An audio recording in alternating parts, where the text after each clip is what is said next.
ของมันซะ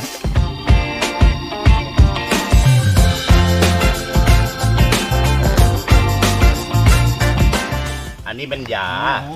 ยาพื้นเมืองก็คืออันนี้นี่เอาไปตากแดดแล้วไปห่มมันจะเป็นยาปัวระหว่างเจ็บเข่าเจ็บอนาห่างกายเขาเอิ้นว่าใบนาดอันนี้นะแล้วกันอย่างนึงกับกันวินกันเวียนเวลาเขาแลนเที่ยวมันวินมันเวียนเอานี้มายองแล้วดมเป็นยาดมชนิดนึงที่จากธรรมชาติ